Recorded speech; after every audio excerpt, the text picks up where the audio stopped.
Olá meninos, bom dia, tudo bem? E aí, sexta-feira, né? Como é que foi a atividade da quarta-feira? Tranquilo? Ninguém me procurou? Acredito que vocês estão conseguindo responder tranquilamente, não é mesmo?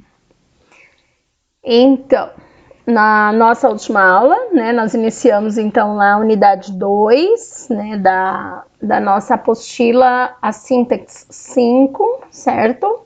Sintaxe da regência 2 lá, que é a regência nominal, né? A importância dos nomes, a prof falou, e também a gente vai ver um pouquinho a respeito do gênero argumentativo, né? Que é o gênero mais utilizado dentro das dissertações de vestibulares e de Enem, né? Apesar da pandemia, nada mudou. Estamos num ano aí de terceirão, estamos aí às vésperas do Enem, né? O ano que vem vocês todos vão estar numa faculdade e é importante vocês terem essa habilidade desenvolvida, né? Esses dias eu tive a grata surpresa, né, e a felicidade de ter uma aluna do ano passado me procurando, né, para corrigir um texto dela. E aí eu me senti orgulhosa, né, de ver o quanto que ela desenvolveu, né, e quanto que é importante, até nos trabalhos, né, na faculdade você vê que a argumentação ela é fundamental. E para que a gente tenha bons argumentos é preciso saber fazer a regência nominal, né, para não ter repetições de palavras e etc. Vamos também rever um pouquinho da crase, do estudo da crase, né? E o texto que eu pedi para vocês lerem, então, aqui na página 30, né? Nós vimos um pouquinho da página 30, a prof falou para vocês a respeito da importância do maestro, da regência, né? Dentro de uma orquestra e que essa regência também se estende às palavras, né? Vimos aqui o que vocês vão aprender, correto? E daí eu expliquei também um pouquinho para vocês aqui na página 30 e na página 31 tinha um texto, né? A gente falou um pouquinho sobre essas questões aqui, né? O papel da regência, a emoção que toma um maestro ou um regente de orquestra, quem é que já tinha assistido. Pedi para que vocês ouvissem, né, a canção Para Todos, de Chico Buarque, né? Onde ele afirma que ele não existiria sem o seu maestro, né? O maestro é que dita o tom, tá? Eu já tive a oportunidade de participar de vários concertos, né, assim, de apresentações de orquestra, e é simplesmente fantástico, né? Assim, é muito bonito.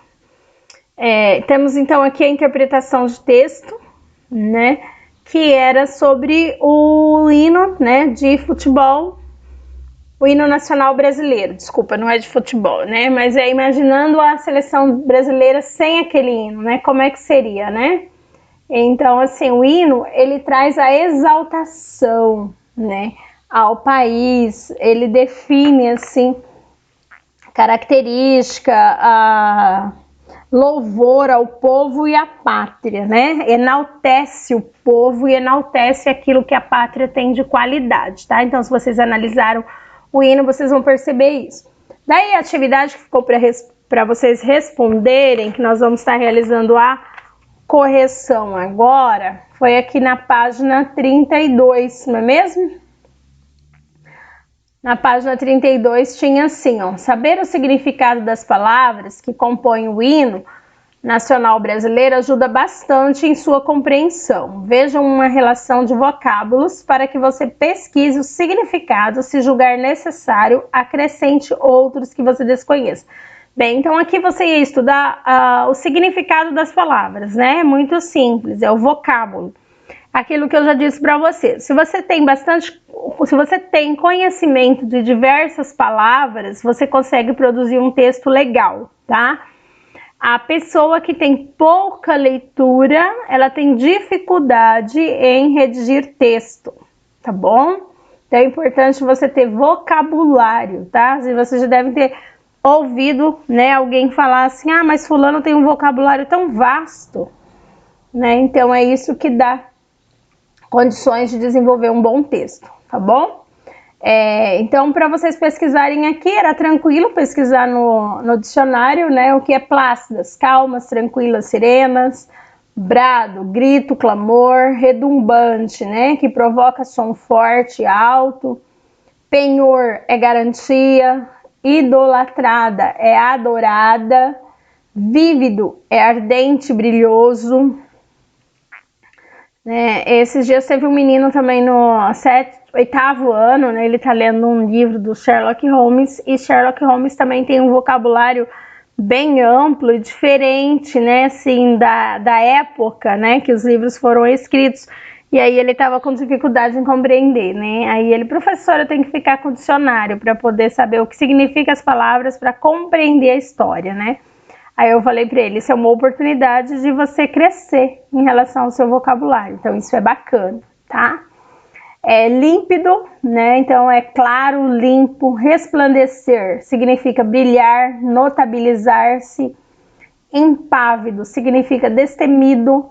Colosso significa gigante, poderoso. Fulgurar significa resplandecer. Florão, ornamento circular feito de flores, tá? Tipo aquela coroa, tá? Olha aí como é que se diz, florão. Garrida quer dizer elegante, alegre, viva. Lábaro quer dizer bandeira, certo? Então essa é a correção da atividade número 1 da página 32, né? Agora nós vamos corrigir aqui a atividade número 2, né? Que também foi para vocês fazerem em casa, que era, além de saber o significado das palavras, para compreender o hino nacional brasileiro, é preciso estar atento às inversões sintáticas. Muitas vezes o complemento do verbo precede ou o sujeito fica distante do verbo a que se refere de seu complemento, tornando as frases mais elaboradas. Tendo isso em mente, releia a estrofe a seguir e faça o que se pede. Olha só. Brasil de amor eterno, seja símbolo, o lábaro que ostentas estrelado, e diga ao verde louro desta flama, paz no futuro e glória no passado. Então, vocês vão reescrever esse trecho colocando-o na ordem direta, tá? Então, na ordem direta vai ficar assim, Brasil, vírgula, o lábaro estrelado que ostentas seja símbolo de amor eterno, e o verde louro desta flâmula diga, dois pontos, abre aspas, paz no futuro e glória no passado, tá?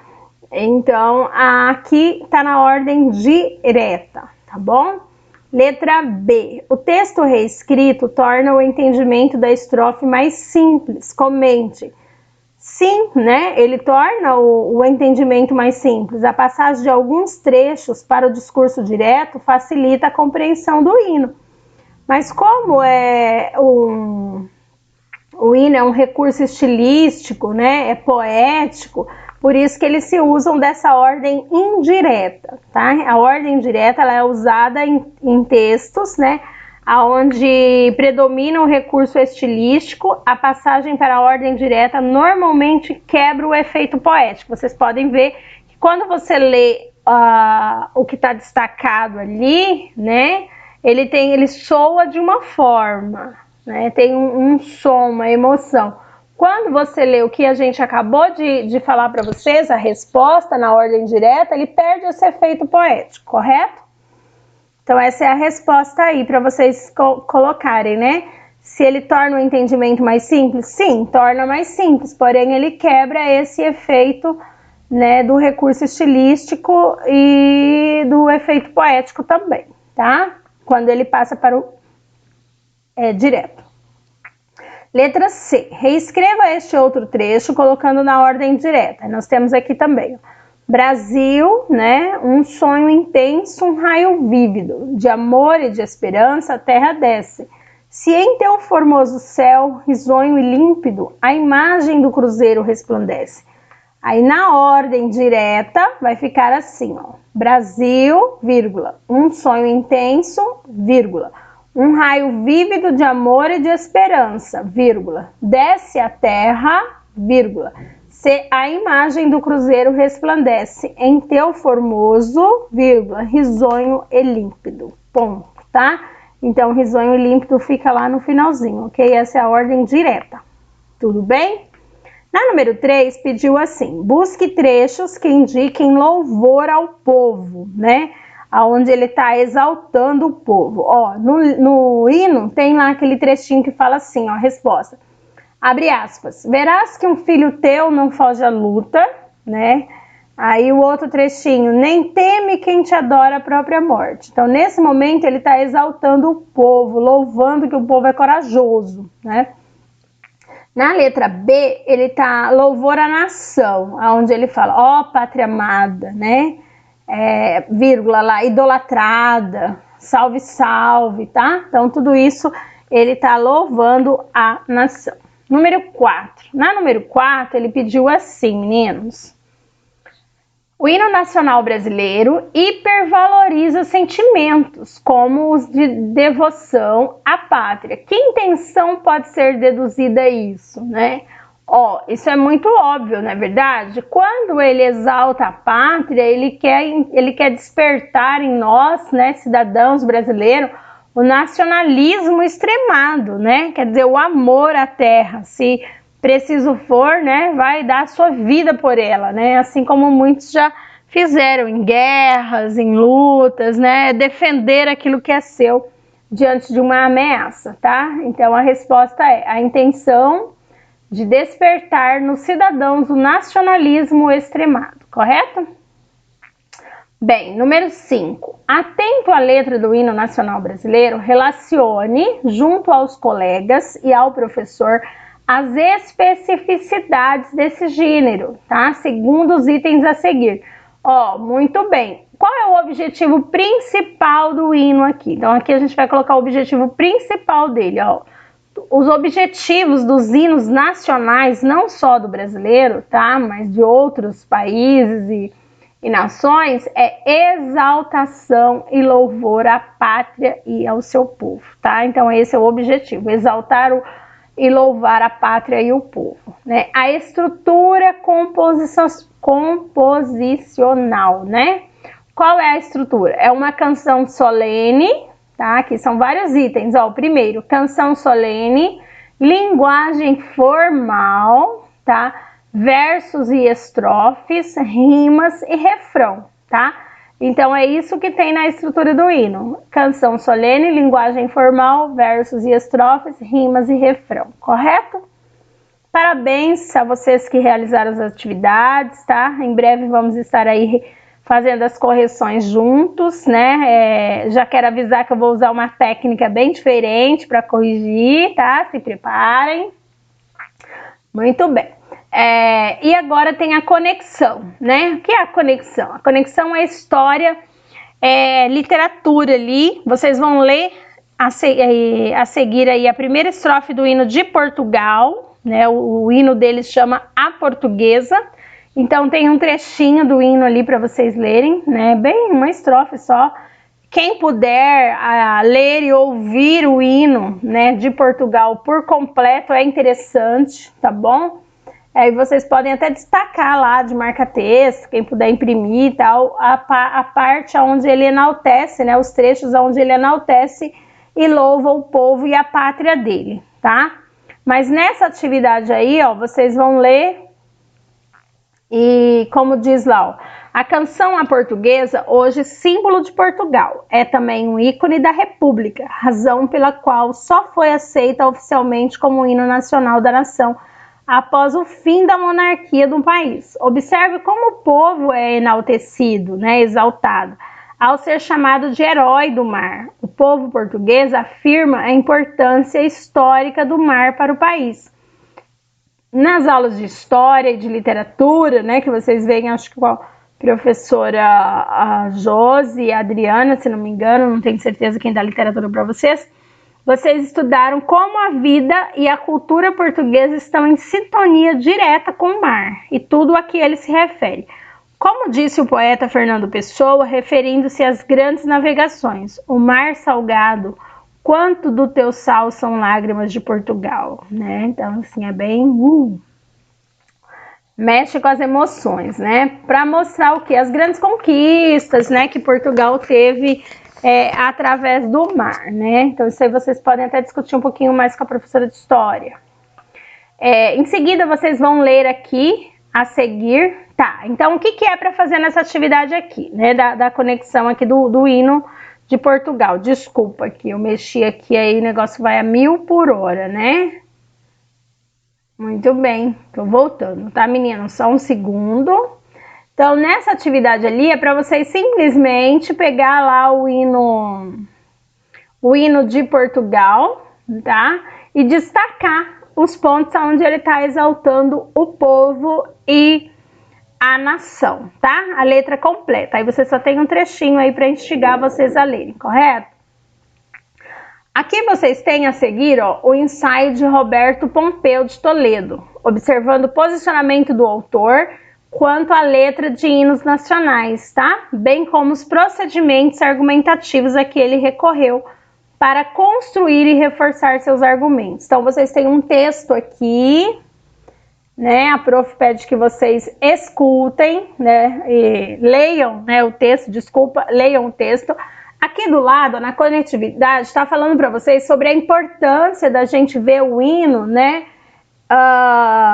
adaptado, né, a vídeos e outros tipos de comunicações, como a linguagem brasileira de sinais, né? A gente é muito importante isso. Então, nesse site aqui tem, né, o site da Câmara, você tem o hino brasileiro, né, disponível através da linguagem de Libras, tá? Então, vocês puderem dar uma verificada lá, é legal. E então, você vai ler o texto, eu não vou ler aqui, senão a nossa aula vai ficar muito extensa, tá? Leiam com bastante atenção o texto e a seguir você vai responder as perguntinhas lá na página 35, tá? E também na página 36, tá? Então, é 35 e 36. Somente você vai responder até a questão 7, combinados? Tá, pessoal, em relação... Outra coisa que eu quero falar com vocês é assim, ó.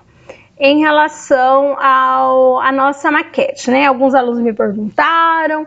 E daí eu estou explicando agora. A maquete é um trabalho presencial do livro literário, vai acontecer no momento do nosso retorno às aulas presenciais.